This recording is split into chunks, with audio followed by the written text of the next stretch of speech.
Hello दोस्तों, नमस्कार, आदाब, सत श्री अकाल। भारत की बात, भारत के साथ में आप सभी का स्वागत है। दोस्तों, आज जो टॉपिक हम लोग डिस्कस करने जा रहे हैं वो है हाउ टू डिफीट कोरोना को कैसे हराना है। इसके लिए सबसे पहले हमें समस्या को समझना होगा, root causes of the problem. समस्या की जो जड़ में क्या क्या समस्याएं, क्या क्या ऐसी चीज़ें हैं जिनके कारण ये समस्या उत्पन्न हो रही है। सबसे पहला है over population plus lack of resources. हमारी आबादी बहुत ज़्यादा है और हमारे पास संसाधन भी कम है। दूसरा है वीक हेल्थ इंफ्रास्ट्रक्चर, कि हमारा जो हेल्थ का इंफ्रास्ट्रक्चर है, स्वास्थ्य की जो सुविधाएं हैं वो भी हमारा कमज़ोर है। ये दोनों समस्या ऐसी समस्याएं हैं जिस पे आप सभी जानते होंगे, जिस पे बहुत बातें होती है। तो इन दोनों समस्याओं को सबसे बड़ा समस्या समझा जाता है, बट मेरी नज़र में ये दोनों समस्या इतनी बड़ी समस्याएं नहीं हैं, जो कि आगे जो समस्याएं हैं वो ज़्यादा गंभीर समस्याएं हैं। तीसरा जो समस्या है भ्रष्टाचार, करप्शन पूरा का पूरा हमारा सिस्टम में बैठा हुआ है, प्लस हम सबके अंदर कहीं ना कहीं किसी न किसी लेवल पे एक भ्रष्टाचार है। जैसे कि अगर अभी ऑक्सीजन सिलेंडर की ज़रूरत है तो जिन लोगों को ज़रूरत नहीं भी है वो भी सोच रहे हैं कि क्या पता आगे ज़रूरत पड़ जाए, तो वो स्टॉक कर रहे हैं। लोग अपने पावर और पैसे का गलत इस्तेमाल कर रहे हैं और इस तरह से पूरा का पूरा जो भ्रष्टाचार का सिस्टम है, इसके कारण ये समस्या और ज़्यादा बढ़ती जा रही है। दूसरा है नेपोटिज्म, भाई भतीजावाद। जैसा कि मैंने आपको कहा, अपने पावर और पैसे का इस्तेमाल करते हैं, पावर के अलावा अपने रिश्तों का भी इस्तेमाल करते हैं। मान लीजिए बहुत ऐसे केसेज में मैंने ये देखा है कि डीएम से परमिशन लेना है ऑक्सीजन का। अब जिसकी जान पहचान होगी उसको परमिशन मिल जाएगा, जिसकी जान पहचान नहीं होगी उसको परमिशन नहीं मिलेगा। तो इस तरीके से जो भाई भतीजावाद का सिस्टम है, इसके कारण एक तो हमारे पास संसाधन ऐसे ही कम है और भ्रष्टाचार और भाई भतीजावाद के कारण वो संसाधन बुरी तरह से ब्लॉक हो रहे हैं। जो है जहाँ वहीं रुक जा रहा है, जाम हो जा रहा है, जिसके कारण जो ज़रूरतमंद लोग हैं उन तक पहुँच नहीं पा रहा है। जैसे अगर मान लीजिए रेमडेसिविर का इंजेक्शन अगर 500 रुपये का है, 1000 रुपये का है, 5000 रुपये का है, तो उतने में ही मिलना चाहिए, ना कि वो 45,000 और 50,000 रुपये में मिलना चाहिए। तो ये करप्शन और नेपोटिज्म, ये दो तीसरे और चौथे नंबर पे है, बट ये बड़ी समस्याएं हैं, पहले और दूसरे नंबर से भी कहीं ज़्यादा। पांचवी समस्या होर्डिंग, ब्लैक मार्केटिंग एक्सेट्रा। जैसे ही इस तरह की कोई भी आपदा आती है, लोग जमाखोरी करने लगते हैं, फिर उनकी कालाबाजारी करने लगते हैं। जैसे मैं आपको रेमडेसिविर के इंजेक्शन के बारे में बता रहा था, अगर वो इंजेक्शन 500 रुपये का मिलता, 5,000 का मिलता, तो लोग उसको अफोर्ड कर सकते थे, उसके लिए इतना हंगामा नहीं होता। लेकिन अभी एक पैनिक क्रिएट हो रहा है, इंजेक्शन 35,000 45,000 का मिल रहा है, तो जो लोग जिनके पास पैसा है वो सोचेंगे बैकअप के लिए 2-4 रख ही लेते हैं, और वो और रखते जा रहे हैं, जिसके कारण समस्या और गंभीर होती चली जाती है। Lack of social trust on administration, hospitals etcetera. जो देश में एक लैक ऑफ सोशल ट्रस्ट है, लोगों को अपने प्रशासन पे भरोसा नहीं है, उनको अपने हॉस्पिटल पे भरोसा नहीं है। उनको लगता है कि वहाँ जाएंगे तो वो प्राइवेट हॉस्पिटल्स उनके साथ उनका पैसा पूरा घींचते रहते हैं, उनका इलाज ढंग से नहीं करते हैं, ज़्यादा का ज़्यादा उनसे मतलब कुछ भी कर सकते हैं, अंगों का व्यापार तक होने लगता है। तो एक पब्लिक के अंदर डिस्ट्रस्ट है इन चीज़ों को लेकर के। सातवां moral degradation of the society, और हमारे समाज का एक नैतिक पतन भी हो चुका है, जिसका एहसास हम सब के अंदर है। ऐसे ऐसे सिचुएशन अभी देखने को मिल रहे हैं जिसको देख करके हमें मतलब शर्म आता है कि हमने अपने देश के साथ हम लोगों ने क्या कर दिया है। तो मेरे हिसाब से ये जो कोरोना है, कोरोना से अगर 500 लोग मर रहे हैं तो ये इन समस्याओं के कारण 3500 लोग मर रहे हैं। और प्लस डेटा 4000 का डेटा है, लेकिन भारत में डेटा रिपोर्ट भी नहीं होता है, तो क्या पता 10,000 लोग मर रहे हैं, 20,000 लोग मर रहे हैं। राष्ट्र की स्थिति क्या है इसके बारे में पूरी तरह से आकलन करना भी मुश्किल है। लेकिन अगर रूट कॉज ऑफ द समस्या क्या है, इसको अगर बढ़िया तरीके से समझा जाए तो भ्रष्टाचार, भाई भतीजावाद, जमाखोरी, कालाबाजारी, पब्लिक का हॉस्पिटल पे भरोसा नहीं है तो लोग खुद ही इलाज करने लग रहे हैं, हॉस्पिटल में जाने से डर रहे हैं, क्योंकि उनको पता है कि वहाँ जाने के बाद पता नहीं परिजनों को बॉडी मिल पाए कि नहीं, अंतिम संस्कार हो पाए कि नहीं। तो lack of social trust on administration and hospital, लोगों को अपने प्रशासन और अपने हॉस्पिटल पे भी भरोसा नहीं है, और समाज का एक नैतिक पतन तो हो ही चुका है, जो कि एक दूसरे के ज़रूरत के समय में लोग बचाने और मदद करने नहीं आ रहे हैं। तो अब इसका सॉल्यूशन कैसे किया जाए? Solution, corona is not the problem, corona is not the problem, corona समस्या नहीं है। Lack of adequate supply of beds, oxygen, medicine, ventilator etcetera are the problem. जो बेड है, ऑक्सीजन है, मेडिसिन है, वेंटिलेटर है, इनकी सप्लाई कम है, ये हमारी समस्या है। लोग कोरोना से कम मर रहे हैं, सांस में ऑक्सीजन नहीं मिल पा रहा है, बेड्स नहीं मिल पा रहा है, पूरा हैवक क्रिएट हो रखा है। वहाँ पे भी अगर आप जाओ तो बिना घूस के काम नहीं हो रहा है, पेशेंट की देखभाल नहीं हो रही है ढंग से। इसके कारण ये समस्या और गंभीर होती जा रही है, which can be easily provided with a spirited committed. तो ये जो समस्या है कि हमारे पास बेड्स कम है, ऑक्सीजन कम है, मेडिसिन और वेंटिलेटर की जो समस्या है, which it can be easily provided with A spirited, committed, transparent and sacrificing citizenry. ये बहुत आसानी से इसको हम प्राप्त कर सकते हैं अगर हम एक ऐसा नागरिक समाज बनकर इस पे काम करें जो कि स्पिरिटेड हो, जोश से भरा हो, कमिटेड हो, पूरी तरह से कमिटमेंट के साथ खड़ा हो, ट्रांसपेरेंट हो, पारदर्शिता हो, और सेक्रीफाइसिंग, उसमें त्याग और बलिदान की भावना हो। Article 51A to render national service when called upon to do so. देश का जो भारत के मौलिक कर्तव्य है, आर्टिकल 51A भारत के संविधान का, वो ये कहता है कि जब भी हमें ज़रूरत पड़े राष्ट्र के लिए एक सेवा देने की, तो हमें उस सेवा को जाकर के देना है। In a time when Indian citizens are forced to be feed of the dogs on the banks of holy Ganga, we should not wait for any call of action but should call our own conscience, soul, heart, mind and body into the service of the nation। ऐसे समय में जब भारत के नागरिक मजबूर हैं कि पवित्र गंगा के किनारे वो कुत्तों का भोजन बनने पर मजबूर हैं, ऐसे समय में हमें किसी कॉल ऑफ एक्शन के लिए इंतज़ार नहीं करना चाहिए, बल्कि हमें खुद कॉल करना चाहिए, खुद आवाज़ देनी चाहिए अपनी अंतरात्मा को, अपनी आत्मा को, अपने दिल को, अपने माइंड को, अपने दिमाग को और अपने शरीर को into the service of the nation, राष्ट्र के सर्विस में।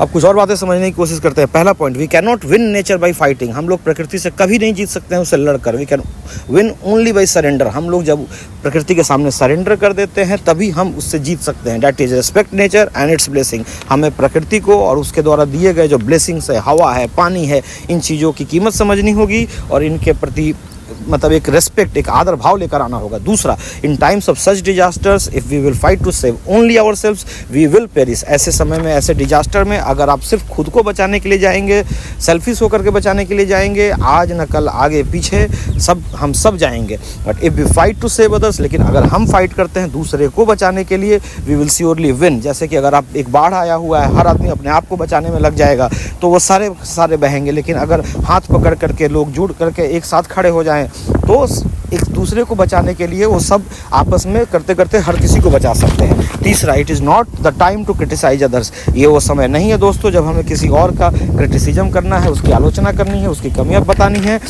But to stand up and fight. लेकिन ये वो समय है जब हमें खुद खड़ा होना है और हमसे जितना हो सके हमें उतनी लड़ाई लड़नी है। We will need a platform. लेकिन ये सारा कुछ करने के लिए हमें एक प्लेटफॉर्म की ज़रूरत होगी और इसके लिए हमें 2 प्लेटफॉर्म बनाने की ज़रूरत है। एक नेशनल कोरोना अथॉरिटी जो कि सरकारी बॉडी होगी, नेशनल कोरोना अथॉरिटी जो सरकार की बॉडी होगी, और दूसरा नेशनल सिटीजन आर्मी जो कि पिछले एपिसोड में हम लोगों ने डिस्कस किया है, जो कि कोई सरकारी बॉडी नहीं होगी और ये पूरा जन भागीदारी से बनेगी। Citizens want to fight, contribute, but they don't have the platform। जो भारत के नागरिक हैं वो इसमें लड़ना चाहते हैं, वो उनसे जितना बन पाए उतना करना चाहते हैं। बहुत ऐसे लोग हैं जो अपने आप सरेंडर लेके जा रहे हैं, लोगों की मदद कर रहे हैं अपनी जान पे खेल करके, लेकिन एक प्लेटफॉर्म नहीं है, एक कॉमन प्लेटफॉर्म नहीं है, कोऑर्डिनेटिंग प्लेटफॉर्म नहीं है जहाँ जो अगर करना भी चाह रहे हैं तो लोग आ सकें। पता चला पुलिस रोक देती है, कभी दूसरे तरह की समस्याओं का झेलना पड़ता है, तो national citizen army will provide that platform. तो नेशनल सिटीजन आर्मी हमें वो प्लेटफॉर्म प्रोवाइड करेगा where citizens will voluntarily contribute whatever resource, time etcetera they can. तो वहाँ पे भारत के जो नागरिक होंगे इस प्लेटफॉर्म पर आकर के अपनी स्वेच्छा से वो कंट्रीब्यूट करेंगे, जन सहयोग करेंगे, जन भागीदारी करेंगे, चाहे उनके पास जो रिसोर्स होगा, जो संसाधन होंगे, जो समय होगा, या वो खुद शरीर से करें, जैसे भी करेंगे वो कंट्रीब्यूट करेंगे। जैसे एक एग्जाम्पल, एक डॉक्टर होंगे, वो अपनी सेवाएं या तो ऐसे आकर, एक डॉक्टर होंगे वो आकर सेवाएं दे सकते हैं। किसी बंदे का अपना स्कूल होगा, वो कोरोना के लिए बेड बनाने के लिए उस स्कूल को दे सकता है। कुछ लोगों के पास फंड होगा, वो फंड दे सकते हैं। उनके पास टाइम होगा, वो टाइम दे सकते हैं। मान लीजिए कुछ कंपनी होगी जो सिलेंडर प्रोडक्शन करती होगी, वो सिलेंडर प्रोडक्शन करके देना चाहेगी, वो सिलेंडर प्रोडक्शन करके दे सकती है। And more importantly, people can participate as corona warriors. और लोग चाहें, जिनके अंदर इच्छा है, वो सब चाहें तो कोरोना वॉरियर्स की तरह जाकर के ऑन ग्राउंड भी पार्टिसिपेट करना चाहते हैं बहुत लोग, और वो पार्टिसिपेट कर सकेंगे। एग्जाम्पल, एक डॉक्टर फ्री सर्विस। मान लीजिए एक डॉक्टर है, हॉस्पिटल में बैठे हुए, वो मजबूर है उस सिस्टम के अंदर, वहाँ वो चाह करके भी कुछ नहीं कर सकते, पर इस सिस्टम के अंदर अगर वो अपना फ्री सर्विस 2-3 महीने के लिए देना चाहते हैं, वो फ्री सर्विस दे सकते हैं। नर्स, मान लीजिए नर्स, उनकी उतनी कैपेसिटी अगर नहीं होगी कि अगर वो फ्री सर्विस देंगे तो वो क्या खाएंगे, तो वो अपना लो कॉस्ट पे सर्विस दे सकती है। क्योंकि आज के समय मैंने ये भी बातें करने में पता चल रहा है कि लोग 4-4 हज़ार, 2-2 हज़ार नर्सेज को पेमेंट किया जा रहा है, उसमें भी लोग 50%, 60% कमीशन ले रहे हैं। तो ऐसे लोग भी अगर कंट्रीब्यूट करने के लिए फिर भी वो आगे आ रहे हैं, क्योंकि वो फ्रंट पे लड़ रहे हैं, वो कोरोना पेशेंट के पास बैठ रहे हैं, फिर भी लोग कमीशन, और ये कितने तरह के धंधे चल रहे हैं इस देश के अंदर, इसके बारे में हमें आपको कोई आइडिया नहीं है। तो इन सबको सॉल्व करने के लिए लोग जन भागीदारी से आएंगे तो वो कम, मतलब अगर वो अफोर्ड पूरी तरह से नहीं भी कर सकते हैं तो कम पैसे पे भी वो कंट्रीब्यूट कर सकते हैं। जैसे कि nurse, others may be for transportation, ambulance drivers, मान लीजिए हम जैसे लोग कुछ, अगर उनको कुछ नहीं आ रहा तो एम्बुलेंस का ड्राइवर बन सकते हैं और इस तरह से कंट्रीब्यूट कर सकते हैं। मीडिया, या आप मान लीजिएगा हल्का जो कंपाउंडर का होता है, बेसिक नर्सिंग, ये सारे तरीके से लोग कंट्रीब्यूट कर सकते हैं। मीडिया, वो भी कंट्रीब्यूट कर सकते हैं इन रेजिंग पीपल कॉन्शियसनेस, लोगों को जगाने में, लोगों को समझाने में, कोरोना को लेकर अवेयर करने में मीडिया भी कंट्रीब्यूट कर सकती है और पार्टिसिपेट कर सकती है। Basically any Indian citizen can contribute in what ever way they can. इसका कहने का मतलब ये है कि कोई भी जो भारत का नागरिक है वो कंट्रीब्यूट कर सकता है, वो सहयोग कर सकता है, वो जैसे करना चाहे। So we will have a new resource pool and a spirited citizenry.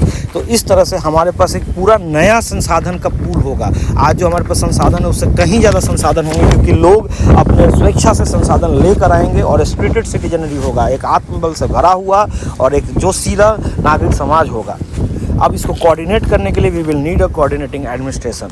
इसको कोऑर्डिनेट करने के लिए हमें कोऑर्डिनेटिंग प्रशासन की ज़रूरत होगी, जो कि नेशनल कोरोना अथॉरिटी एग्जैक्टली वही काम करेगा। ये single point contact for all होगा। ये सिंगल पॉइंट कॉन्टैक्ट होगा दोस्तों, जिस पे ना किसी को भी फ़ोन करना होगा, उसको सहयोग भी करना है तो भी उसको यहीं फ़ोन करना है, अगर उसको कोरोना हो गया है तो भी उसको यहीं फ़ोन करना है। जैसे अमेरिका में होता है 911, कुछ भी आपको समस्या हो 911 पे फ़ोन करते हैं, वैसे ही हमारे देश में भी वन नेशन वन नंबर हम बना सकते हैं। जैसे कि एग्जांपल के लिए 333 या कुछ भी आप लेना चाहें, सरकार जो लेना चाहे वो ले सकती है। और उस नंबर पे ही मान लो कोरोना पेशेंट होगा, वो कहीं से फ़ोन करेगा तो एक कॉल सेंटर होगा। तो इस तरह से ना अभी इतने नंबर है, कोई कहाँ फ़ोन करे, किसको फ़ोन करे, इस हॉस्पिटल में जाए, उस हॉस्पिटल में जाए, पूरा हैवक क्रिएटेड है। तो अगर एक ही नंबर होगा तो लोग फ़ोन करेंगे, उस कॉल सेंटर से फ़ोन उनको रूट कर दिया जाएगा। मान लो भारत के जिस हिस्से से वो लोग फ़ोन करेंगे, वहाँ के लोकल जो भी अपॉइंटेड बॉडी होगी, मान लो अगर उनको ब्लड चाहिए, मेडिसिन चाहिए, तो सबके लिए डेजिग्नेटेड बॉडी होगी और उन लोगों को वो कॉल ट्रांसफ़र हो जाएगा। स्ट्रक्चर ऑफ दिस अथॉरिटी, इस अथॉरिटी का स्ट्रक्चर क्या होगा? तो इसके जो एक्स ऑफिशियो चेयरमैन होंगे, एक्स ऑफिशियो वो होता है दोस्तों जो कि मान लीजिए एक ऑफिस पे होने के कारण वो दूसरे ऑफिस का चेयरमैन हो जाता है। एग्जाम्पल के लिए जो भारत के उपराष्ट्रपति होते हैं वो राज्यसभा के चेयरमैन हो जाते हैं।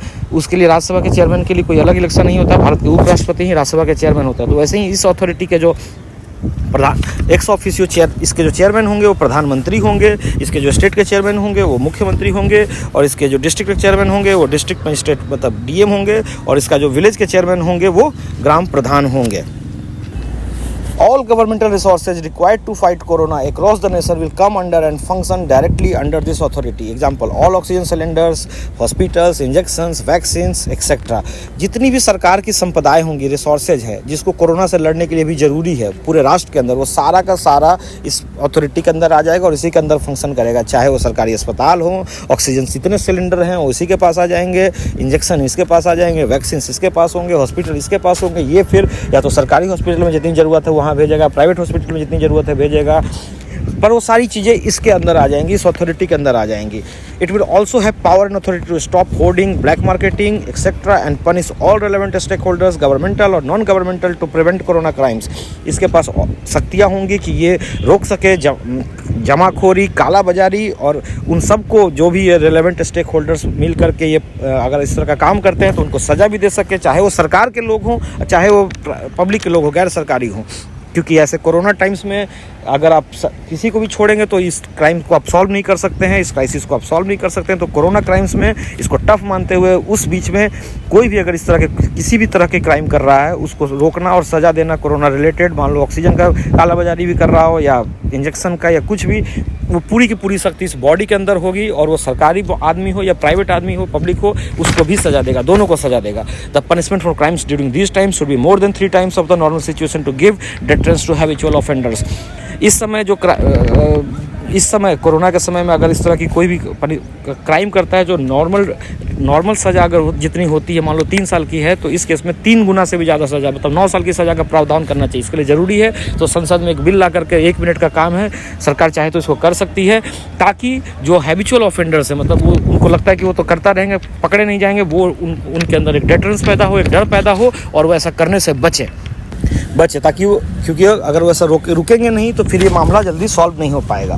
तो इस तरह से सज़ा का भी प्रावधान 3 गुना ज़्यादा होना चाहिए। If required it can put private health infrastructures under its control for temporary period. अगर इस ज़रूरत पड़ेगी तो ये अथॉरिटी के पास ये भी शक्ति होगी कि वो प्राइवेट हेल्थ इंफ्रास्ट्रक्चर हॉस्पिटल को भी अपने अंदर ले सकता है फॉर टेम्पररी पीरियड, 1-2 महीने के लिए अगर ज़रूरत पड़े तो। इफ़ रिक्वायर्ड, सिर्फ ज़रूरत पड़े तो, नॉट रेकलेसली, इसका मतलब कि बिना मतलब कहीं बॉडी लेती रहे ऐसा नहीं करना है, अगर ज़रूरत पड़े तो ले। Thus we will have a responsible and overlooking administration। तो इस तरह से हम सबके पास एक नया जवाबदेह प्रशासन होगा और वो देख रहा हो, उसके साथ which must be transparent and accountable, वो पारदर्शी भी होगा, वो जवाबदेह होगा, वो रिस्पॉन्सिबल होगा और वो इन सब का ध्यान रख रहा होगा। और हमारे पास एक नया रिसोर्स पूल के तहत राष्ट्रीय नागरिक समाज भी होगा।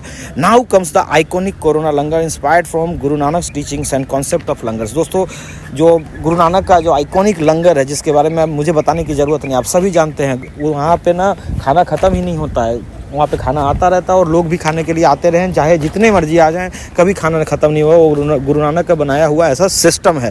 तो उस लंगर से इंस्पायर्ड होकर के हमें एक कोरोना लंगर बनाने की ज़रूरत है। कैसे काम करेगा एक corona langar? Primary corona layers at village और वार्ड लेवल। विलेज और वार्ड लेवल पे कोरोना लंगर बनाना है। तो गांव के लोग होंगे, वही मिल करके एक छोटा मोटा हॉस्पिटल बनाएंगे। लंगर की व्यवस्था यही होती है, जन समुदाय से बनता है, सब कुछ पब्लिक पार्टिसिपेशन से खड़ा होता है, किसी को कुछ करने की ज़रूरत नहीं होती है। लोग अपने आप हर तरह की चीज़ें आके कंट्रीब्यूट करते रहते हैं और वहाँ पे किसी तरह का कोई भेदभाव भी नहीं होता है। चाहे कोई गरीब जाए, कोई अमीर जाए, कोई मतलब बड़ा आदमी जाए, छोटा आदमी जाए, ना जाति धर्म इन सब से परे होता है। तो कोरोना लंगर बनाने की ज़रूरत है गाँव लेवल पर, वार्ड लेवल पर। इसमें क्या क्या फैसिलिटीज़ देने की ज़रूरत है दोस्तों? इसमें बेड्स दिया जा सकता है, सिलेंडर्स लगाए जा सकते हैं, मेडिसिन दिए जा सकते हैं, वैक्सीन दिए जा सकते हैं, नर्सिंग स्टाफ होगा। इसका मेन पर्पस है कि गाँव के लेवल पे ही टेस्टिंग किया जा सके। अगर किसी को कोरोना है या नॉर्मल बुखार है, जिनको कोरोना है उनको अलग किया जा सके, सॉर्टिंग किया जा सके, उनका छांटा जा सके और आइसोलेट किया जा सके, उनको अलग रख के उनका इलाज किया जा सके। इसके लिए ये जो बेसिक गांव के लेवल पे एक कोरोना लंगर बनाने की बात है। Also with more advanced facility like ventilators and modern equipments at block level and if required a super specialty corona langar at district levels। तो उसके अलावा जो थोड़ा सा स्पेशल फैसिलिटीज़ के साथ, एडवांस फैसिलिटी के साथ, जैसे कि वेंटिलेटर, मॉडर्न इक्विपमेंट्स, इन सब के साथ हम लोग ब्लॉक लेवल पे भी इसका निर्माण कर सकते हैं। और अगर रिक्वायरमेंट हुआ तो सुपर स्पेशलिटी कोरोना लंगर मतलब सीरियस केसेज के लिए जिला लेवल पे भी इस तरह का मतलब हम लोग निर्माण कर सकते हैं। और इसके बीच में किसी भी तरह का जो कोऑर्डिनेशन होगा, ट्रांसपोर्टेशन होगा, मान लीजिए गाँव से किसी को जिला भेजना है तो उसके लिए प्राइवेट उसको डिपेंड करने की ज़रूरत नहीं है। वहाँ पे एम्बुलेंस भी होगा लंगर में, जो कि सीधा डायरेक्ट पहुँचा रहा होगा। और जो नेशनल सिटीजन आर्मी है उन सब के पास बैचेज होंगे। तो मान लीजिए कि अगर अभी एक सिलेंडर ट्रक भर के कोई लेके जा रहा है ऑक्सीजन का, तो पुलिस वाले उसे रोकेंगे क्योंकि उन्हें नहीं पता है कि वो लंगर में लेके जा रहे हैं या ब्लैक मार्केटिंग करने जा रहे हैं। तो ये भी प्रॉब्लम सॉल्व हो जाएगी क्योंकि आपको पता होगा कि ये लोग लंगर के लिए लेके जा रहे हैं। और इसके अलावा अगर कोई लेके जाएगा बिना किसी सर्टिफिकेट है तो पकड़ा जाएगा, वो ब्लैक मार्केटिंग कर रहा होगा। दस with existing resources and administration. तो इस तरह से जो हमारे पास ऑलरेडी संसाधन है और जो प्रशासन है उसी के साथ थोड़ा सा we can change the situation just by putting them at a more noble cause of saving humanity. तो हम लोग अभी जो ये हमारी देश की सिचुएशन है उसको पूरी तरीके से बदल सकते हैं अगर हम सिर्फ अपना जो संसाधन है और आज का जो प्रशासन है उसको एक बड़े नोबल कॉज की तरफ लगा सकें, जो कि है मानवता को बचाना, इंसानियत को बचाना। Please let's do this before it's too late. दोस्तों प्लीज़ इसको जल्दी करने की ज़रूरत है, इसके पहले कि देर हो जाए। It is my humble request, it is my humble appeal to you to kindly raise your voice on social media or whatever platform you can। ये मेरी आपसे विनम्र निवेदन है कि आप इसको अपनी आवाज़ उठाएं, चाहे सोशल मीडिया पे हो या कोई भी प्लेटफॉर्म आप जानते हो वहाँ पे अपनी आवाज़ उठाएं, to make this solution reach to the leader of the nation, ताकि ये हमारे देश के प्रधानमंत्री तक पहुँचे, that is prime minister. If you consider it doable, आपको अगर लगता है कि ये मेथड करके हम लोग इस समस्या को बेहतर तरीके से सॉल्व कर सकते हैं तो आवाज़ उठाइए और नेशनल कोरोना अथॉरिटी और नेशनल सिटीजन आर्मी इंडिया ये दोनों बनवाने में आप राष्ट्र के नेतृत्व से, राष्ट्र के प्रधानमंत्री से अपील करिए। ये मैंने रफ इसका स्ट्रक्चर बनाया है, इसमें और भी डिटेल में काम किया हुआ है, लिखा हुआ है, बट अभी ये समय के अभाव में मैं इसको छोटे में रफ स्ट्रक्चर समझाने की कोशिश कर रहा हूँ। तो please please please please let's do this दोस्तों, इसको अपील करिए ताकि ये राष्ट्र के जो हमारे प्रधानमंत्री हैं उन तक ये बात पहुँच सके। धन्यवाद। जय हिंद, वंदे मातरम।